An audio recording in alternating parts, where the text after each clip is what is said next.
the time of recording this video, I'm 33 years old, and if I could go back and give some advice to my 20-year-old self who wanted nothing more than to pursue a creative life, get better at photography, and make money using their skills as a creative person, then this is what I would tell them.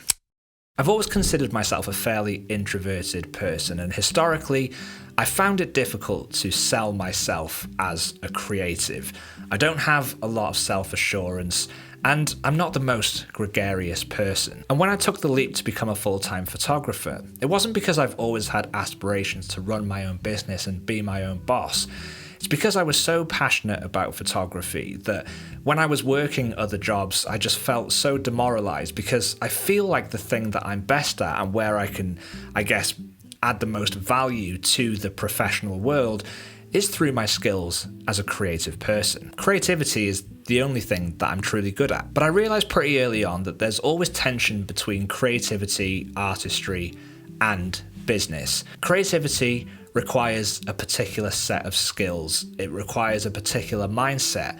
And that's often a different set of skills and a different mindset than that required to run a viable business. And quite often, these two skill sets are at odds with each other. It's why you'll often find amazingly talented, creative people not being able to make their creativity and make their art a viable business because they don't possess the skills on the other side of the coin that is business acumen. And that's something that to this day I still continue to work really, really hard at. Creativity, taking good photos, that's fine. I still continue to practice that, but I'm pretty confident in my abilities at this point to take a decent photo. But that business acumen side of things, that's tough. So don't think that just because you can take a decent photo that you're going to have clients queuing up to book you. There's more to this business than just the ability to take a photo.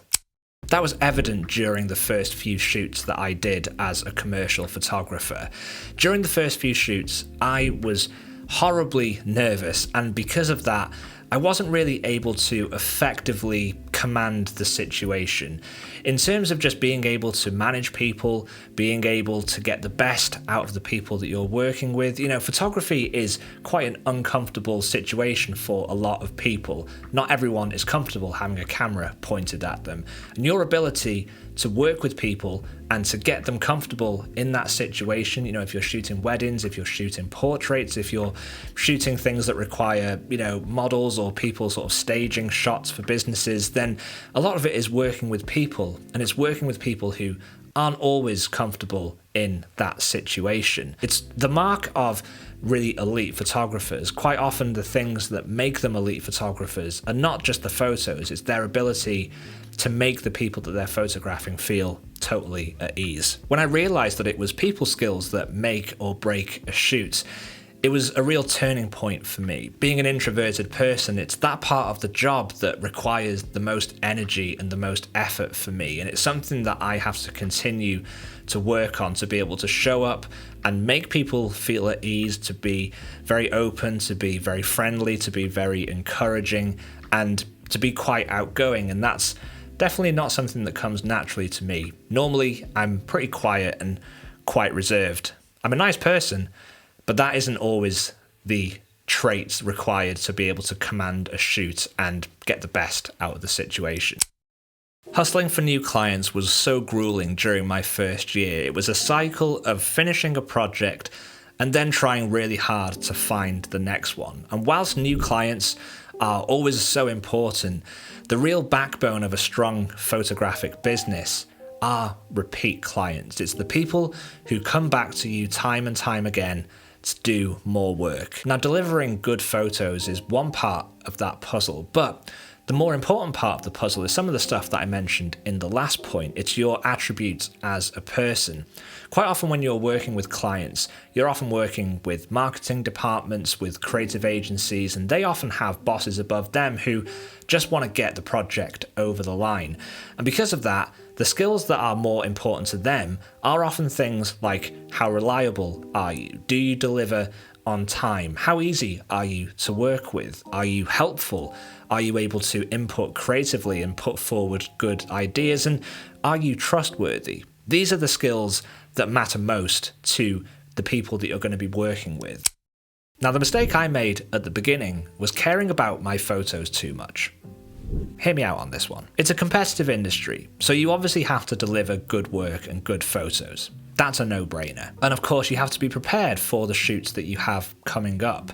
But I used to agonize on the finer details. I used to agonize over my portfolio, over the sequencing of images, and I have no doubts at all that I have bored clients to death talking a lot about composition and visual style and the technical elements of taking photos. Not to mention the fact that I've also been really hypercritical of my own work, and I think that's normal. When you do something that you're passionate about for a living, it's natural that you'll want to do it to the best of your ability because you really care about the work that you produce. But it's important to remember that the people who hire you are not photographers.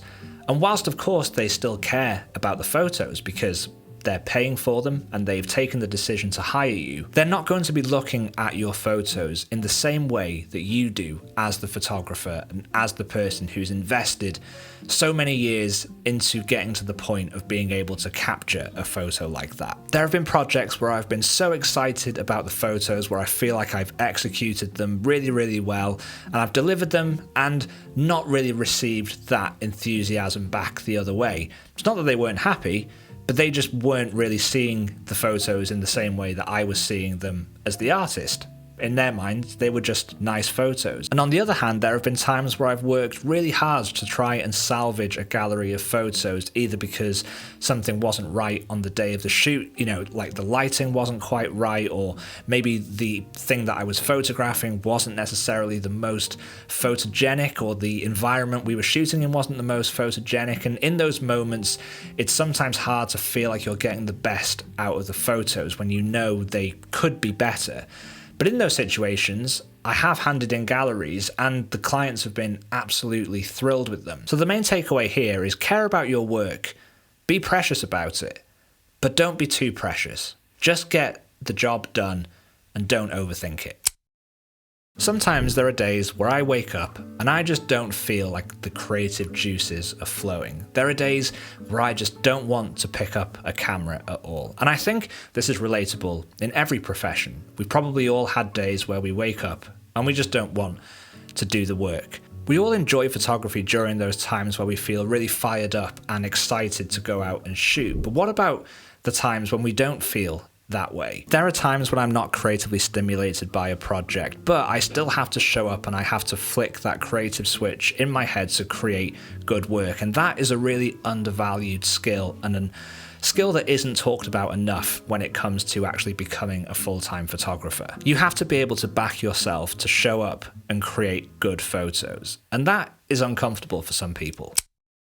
Something that is so important to remember is that you have to try and maintain the enthusiasm to create photos. Creative burnout is something that all artists and creatives experience because creativity ebbs and flows. It comes and goes. But when your livelihood depends on it, as I mentioned, you have to show up. And the downside to that is that it leaves very little left in the tank to be creative outside of work. During these periods where your photography job feels like a real grind creatively, it can be really hard to find the motivation and enthusiasm to keep going out to pursue photography as a hobby. And that's the reason that we got into this in the first place. And it's something that's so precious to me, and it's something that I want to continue to find time and find energy for, because I absolutely love taking photos and I love practicing. But it's a real skill to be able to sustainably do that. And for me, what's worked really well is keeping my commercial photography and my personal photography very separate. For example, if I've been shooting interiors all week in my commercial work, then I'll be really looking forward to going out and shooting street photography or shooting some landscapes at the weekend, because it's a completely different genre and it's a completely separate form of photography. It's why I also enjoy shooting 35mm film, because again, it's far removed from the photography that I do for my livelihood. But all that being said, being a photographer has changed my life in so many ways.